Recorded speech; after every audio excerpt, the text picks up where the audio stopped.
And now, for the week of February 13th, Photoshop TV is on the air. Welcome to Photoshop TV from the National Association of Photoshop Professionals. And here's your hosts, the Photoshop guys, Scott Kelby, Dave Cross, and Matt Kloskowski.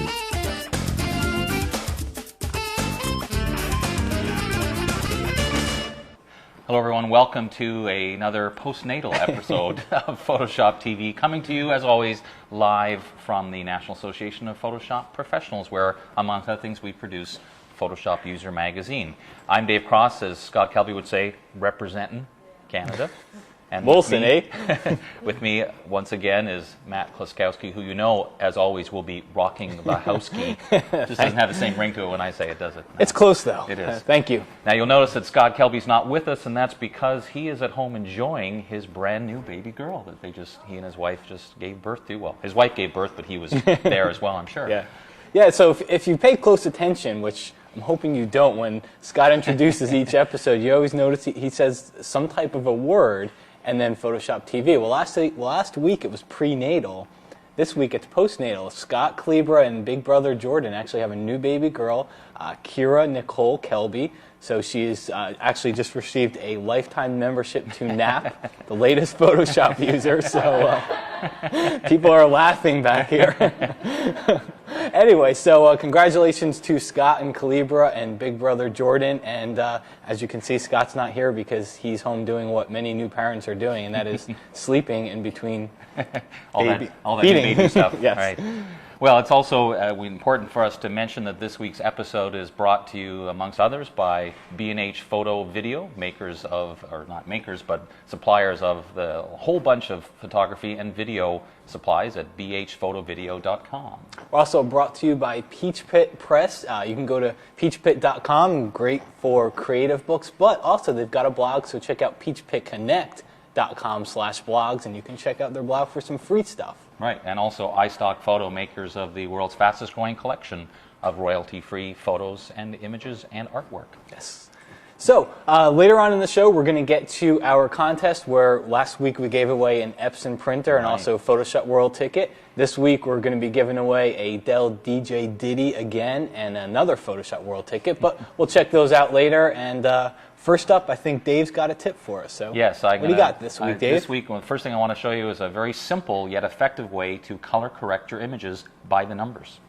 Let's take a look. By the numbers? By the numbers. Well, yes, more or less. Let's take a look.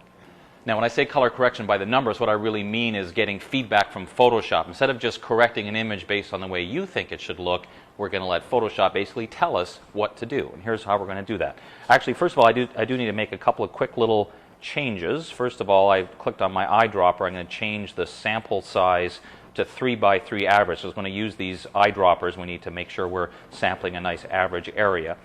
Next, I'm going to use curves, but I need to set something up. So I'm going to press the keyboard shortcut Command-M, which would be, of course, Control-M on the PC. And it's going to bring up the curves dialog box. And we're going to be using these eyedroppers here, but I need to set the values for them. You only have to do this one time. So I double-click on the black eyedropper, and it's set to 000 when you look at the RGB number. So we're going to put 10 in each of those.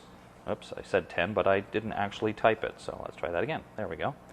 I'm just tabbing through. And the reason we're doing this is 000 gives you like a pure black. We want it to be a very dark black, just so when we're printing on our inkjet printer, we get a better result. And I'll do the same thing with the white eyedropper. I'm going to change each of those to 245. It's important that whatever values you use, you can vary them slightly, but they need to all be the same. And then we click it. By the same, I mean each of the RGB values needs to be the same. So I'm going to change each of these to 133. Now, here's the key. If I were just to actually go ahead and use these eyedroppers or adjust the curve now, Photoshop would think that's what I want just for this one time. But what I'm going to do instead is click OK. Then I get this dialog box that says, save the new target colors as default. So I choose yes. So that means every time from now on I use curves, I will get those same values all the time. So we're going to actually use curves in just a moment. But first of all, we have to find the points that we need to click on with those eyedroppers. So we're going to start off by adding a threshold adjustment layer, which looks really bad at first. And here's what we're going to do. We're going to move this slider all the way to the left. So typically what will happen is your entire image will look white. And then as I drag this slider in, look at the threshold levels up at the top, a little number starts, but I could also use the up arrow key. And the first areas that appear on this image are the darkest part of the photo. So all you do is hold down the shift key and it turns into this color sampler tool. I click and that marks that spot. Then I drag the triangle to the far side and the opposite happens. It turns completely black, and now as I move it in, the first areas that appear are the brightest part of the photo. So once again, I'll shift click to mark that spot. So basically that's all that I use a threshold adjustment layer for, is that purpose. So now I can cancel it and we're back to where we were before. Now, here's the thing. The challenge has always been to find the neutral gray point, because you can find the black and the white point quite easily, but it's not so easy to find the gray point. So I came up with a way that works pretty nicely to help you track down that gray spot. We'll so call what it you the do Dave is Cross trademark. Scott likes to call it the never miss trick. I don't like terms like that because that implies it always works, but it does work pretty well. So all I've done is I've added a new layer, and I'm going to fill it with 50% gray. I'm going to change the blend mode to difference, and what this means is that difference mode compares the layer you're on with the layer below, and because I'm on a gray layer, any area that is also gray will be very, very dark. Now it's a little hard to see like this, so once again we'll add a threshold adjustment layer, move all the way to the left, and this time the first parts that I see are what amount to actually the grayest parts of the image. So I'll just pick one down here and shift click on that, and now we can cancel that and throw this away. So now we've got our three little markers. You just have to remember the order that you did them. And now let's add a curves adjustment layer to actually check this out and see how it works. So we'll take the black eyedropper tool. Now, part of the challenge is trying to match these up. So if you put the caps lock key on, what will happen is now you get markers that match up really nicely. So I click with the black eyedropper on the first point, I should say. I click with the white eyedropper on the second one. Then I take the mid-tone eyedropper and click on that gray point that I found.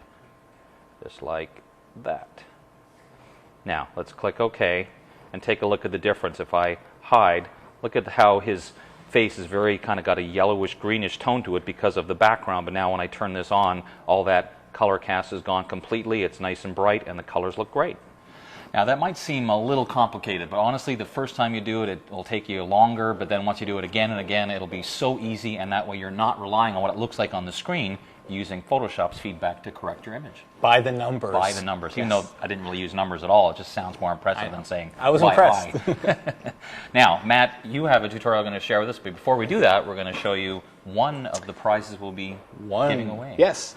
So this week's contest is sponsored by Dell, and if you recall, a couple weeks ago we showed that humongo. I don't think Dave was here, but it was that humongous 30-inch ultra sharp monitor. But they also have something smaller than the ultra sharp monitor. They have a DJ Diddy. So you're going to get to win one of these. It's 512 megabytes MP3 player. Got a cool screen on there. Hopefully we'll have a nice little graphic of it flashing up so you can't see it here.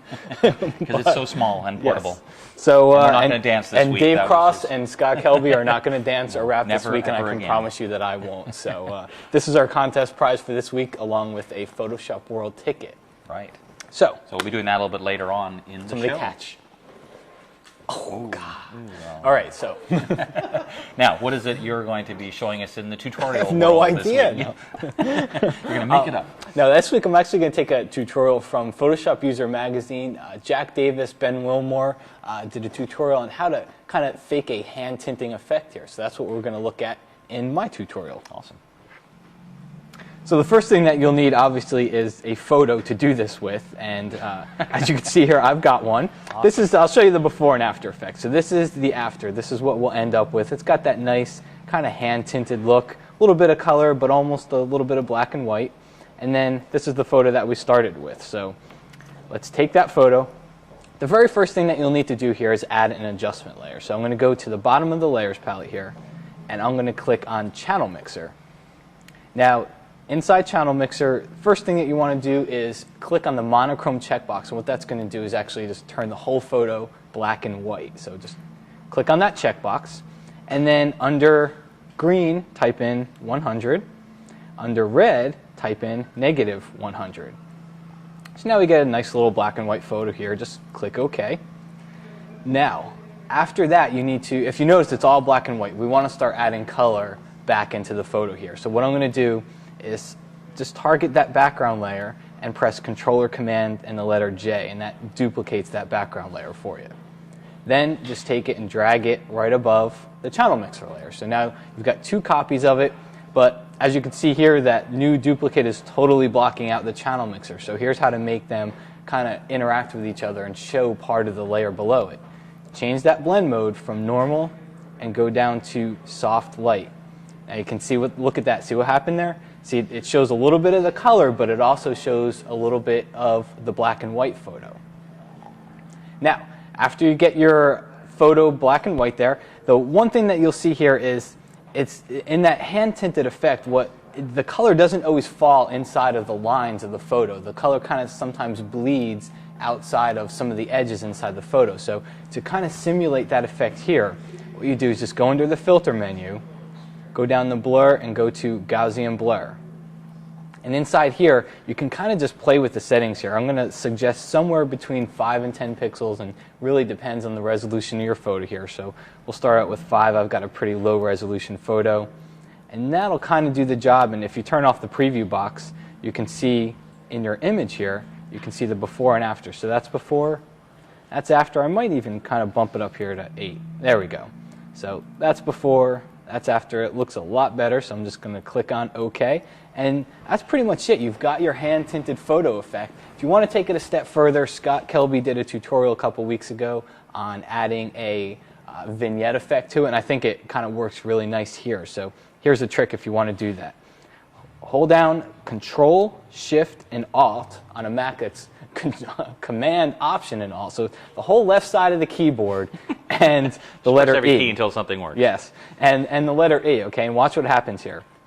It stamps that entire photo onto a brand new layer here. So what you've done is just basically copied all 3 of those layers onto its own layer. Now I'm going to take the marquee tool, the rectangular marquee, draw a rectangle in the center, go up to the select menu, choose feather, and I'm going to do a large feather radius here, 150, press the delete key, then deselect, and you want to get your vignette, just change the blend mode to multiply. Adds a nice little vignette. If I could talk, I could say it adds a nice little vignette effect, and that's essentially what we're looking for here. Now, you also saw when I changed inside the tutorial, I changed the blend mode to soft light of that one duplicate layer. You can always try adjusting that. You don't have to change it to soft light. Try changing it to something else, because it actually gives you some pretty cool effects in there too. Very nice. Good job on that. Hey, nice little tutorial, thank I must say. Well, Matt, you also, since he just finished talking, we're going to let him talk again with some news. But before we do that, we did mention to you before, as you can see again, that Scott is not here with us in the studio, but he did want to say hi. So he is actually our first call-in caller. First Photoshop TV call-in. Scott, hey, how you doing? Hey guys, how's it going? It's going well. We're holding. I've got my cell phone, and we're holding it up to the mic right now. We're very high tech. We just want. Very professional, nicely done. Yes. So how's the baby? Tell us a little bit about the baby here. Well, we knew we were getting a baby girl. We just didn't know it was going to be the cutest little baby girl in the whole wide world. So we're excited. We're just absolutely on cloud 9. Cool. Awesome. You getting any sleep? A little bit. We have those late night feedings and all that stuff, but Right. mostly she's awake at night, so we just stare at her and go, ooh. So we probably stay up longer than we should, but it's actually more fun than Photoshop. I'm sure you have just a few photos of her so far. Oh yeah, actually, I set up the tripod in the whole 9 yards this morning, and I cranked off a bunch of shots on my D2X, and I'm sitting here in Lightroom processing them right now. Awesome. I'm sure we'll see some of those coming up on the show, right? I hope so. In a future tutorial. Definitely Yes. seeing some of my books, that's for sure. Well, hey, man, congratulations again. All of our best goes to you and your family, and I'm sure everybody out there. Thanks, and thanks to all the viewers who sent such nice wishes and stuff. I really appreciate it. And I'll see everybody next week. Cool. All right. Take care. All right, thanks, guys. Bye. The ultra high tech, Very high-tech call-in phone. So Put let's the phone near the hang up on microphone. Scott. Okay, That's I've something hung up you've on always him. wanted to do, right? Hang up on Yes. Scott. So now The last time we'll get we're to going do to that. do a very clever graphic introduction to the news. The news.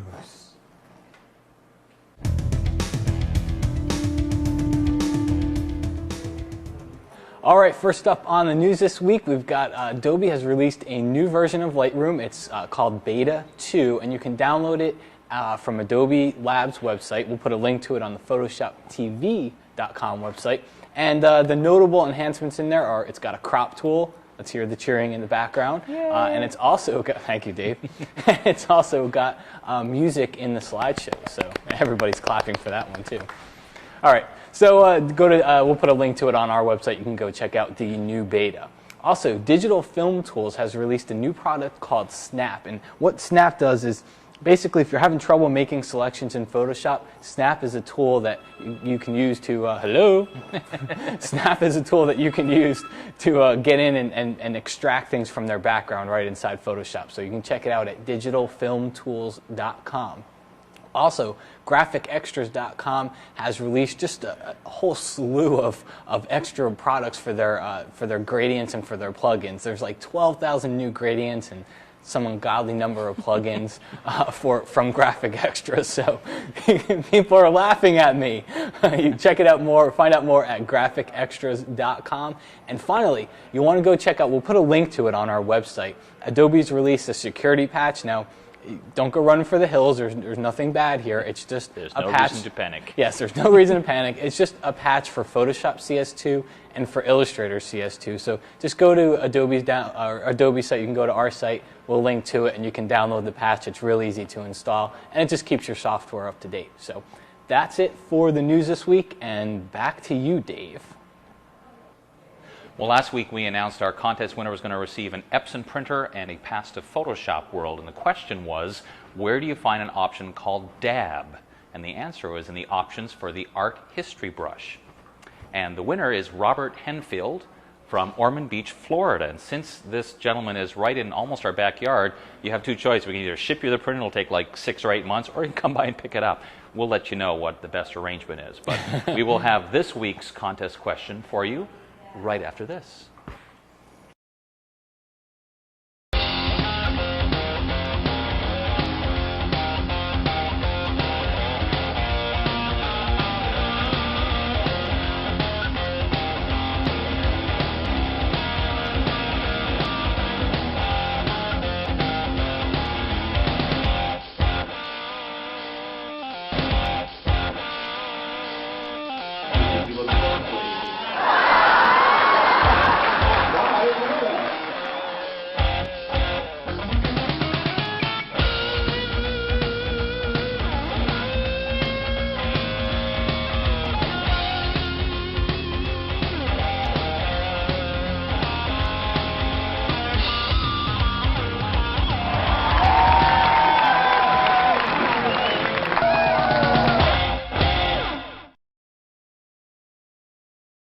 All right, well, this week we have, what are our prizes again this week? We have the we have the Dell DJ Diddy.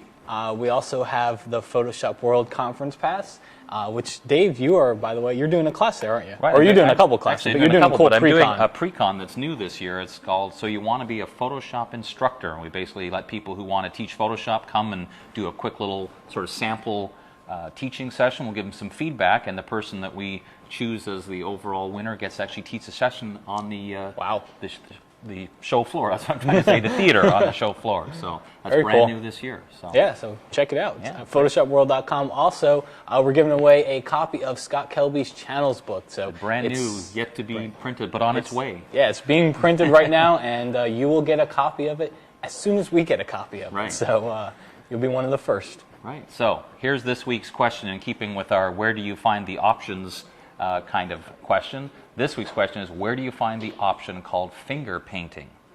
And we send your answer to...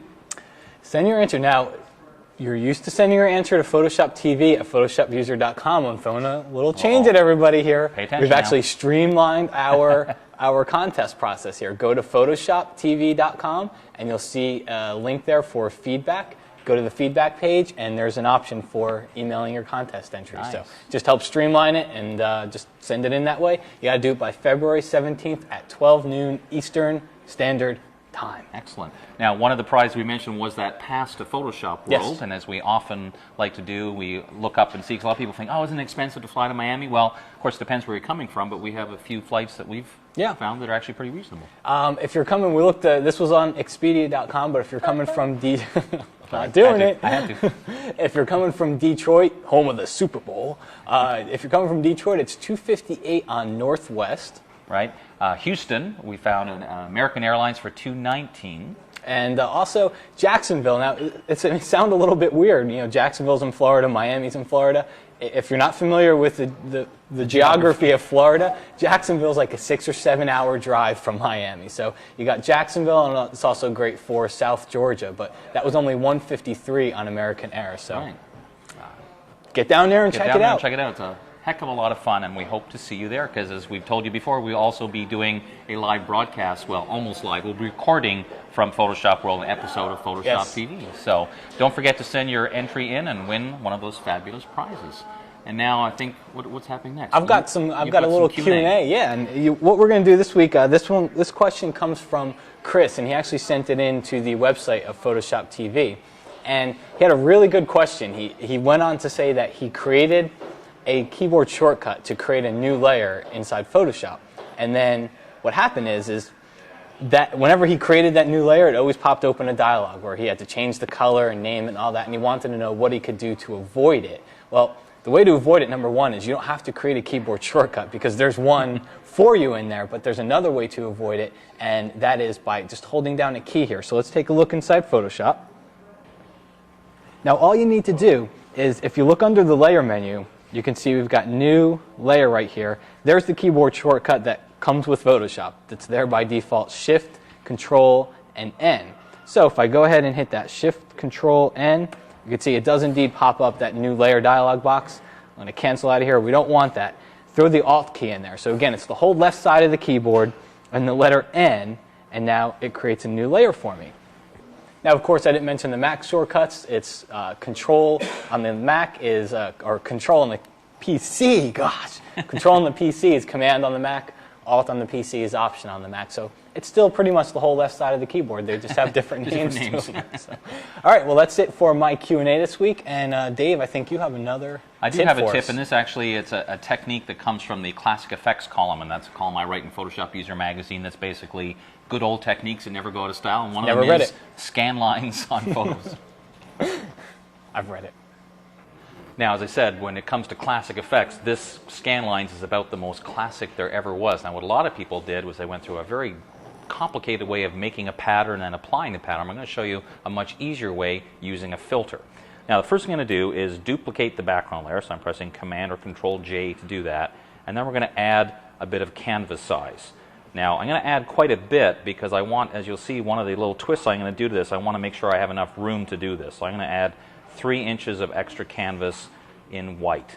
And I duplicated the background layer first to make sure that it was still sort of on a layer by itself. So let me zoom back a little bit. So now on top of that, we're going to add a new layer which we will fill with white. Now, white is my background color, so I can press Command Delete or Control Backspace to do that. And then we're going to use a filter. We're going to use Filter Stylize, Sketch is where I want to go, Halftone Pattern, which of course will open the enormous dialog box that you can't even see. Oh, isn't that nice? Whew, that's like kind of hard. Wait, let me do this. You getting dizzy yet? You should subscribe to our magazine. No, sorry. Okay. We're going to change this to lines, and then it depends on the size. I don't want really big lines. I want smaller ones. I'm going to keep these a little thicker just so you can see it, but normally you could go pretty small on this and keep the contrast pretty high. So you get this nice scan line effect, and then we just basically start playing with the blend mode. There's a couple of ways to do it. You could try multiply if you want a very dark look, or screen if you want kind of the opposite look, and then probably lower the opacity down a fair bit, something like this. So that's the basic idea. The reason that I gave myself this extra canvas, however, is if you don't want just straight scan lines, you can try some other things. For example, let's try putting a bit of ripple in it and see what that does. Not a whole lot, apparently. That's kind of like not even scan lines. That's like something's gone wrong with my TV set type thing. That's what my TV set looks like. Actually, let's try a different one, because that wasn't exactly what I had in mind. Let's try, I think it's, oops, sorry about that. Oh my gosh, my mouse is just going crazy here. I want wave is what I want. I'm pretty sure, yes it is. So we're going to play around with these settings so we get a pretty high kind of wave effect. And this is why you needed that extra canvas. So when I did that wave, it wasn't obvious that I did that, because it's still, you can still see there's enough of it to make it visible. Now, as it stands right now, you're seeing that it's putting the scan lines on top of everything. We can change that if we wish. I've already pre-selected him just so I wouldn't have to do that work on screen. And we could, for example, add a layer mask. If I just add the layer mask, it's going to be the wrong way around. See how the scan lines are on the man? Although you might want that, possibly. I don't know, maybe not.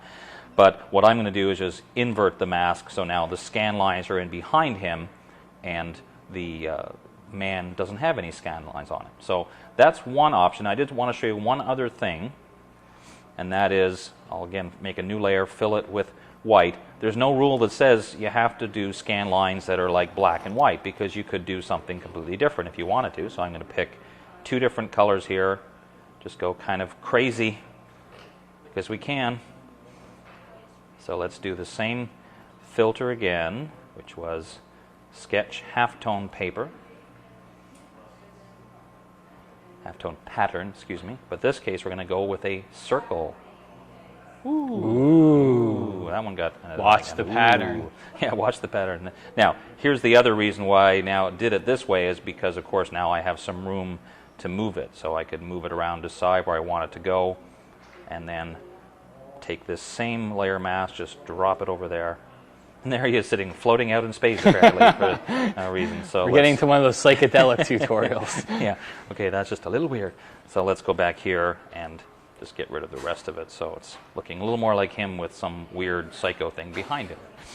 Now, as we said, the beauty of this technique is there's lots of variations. The colors you choose determines what colors are in the scan lines, different settings, all kinds of possibilities, and yet very easy to do. And dizzying at the and same dizzying time. at the same time. Mesmerizing, as some might say. Well, hey, that's it for this week's episode of Photoshop TV on that note. And congratulations again to Scott Kelby and his family for the new edition. And hopefully we'll see Scott back here next week. Also, we don't like to leave you without anything to do for the week, so we've got a lot for you to do this week. The first thing is go check out Informate.com, and you can go to the link up at the top of the page. It says reference guides.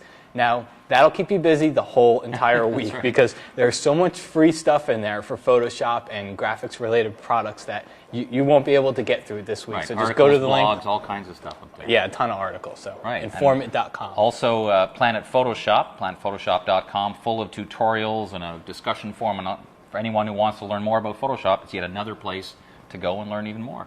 And then finally, go check out another one of our supporters, Heathrow.com. Daryl Heath is a gentleman that runs that site. He's got a lot of good Photoshop tutorials on that site as well. So, and I must say, because I have a blog, and he's like the #1 referrer. People come to really? my blog from his website. Cool. It's a good website. Blogspot.com. Sorry. It's a very good That's website. the fourth thing, isn't it? So. Yeah. And we'd also would be remiss if we didn't thank our sponsors once again, iStock Photo, B&H, and Peach Pit. Right? Yes. So we thank them as always. And that's it for us, coming to you from NAP, and we shall see you next time. See you next week.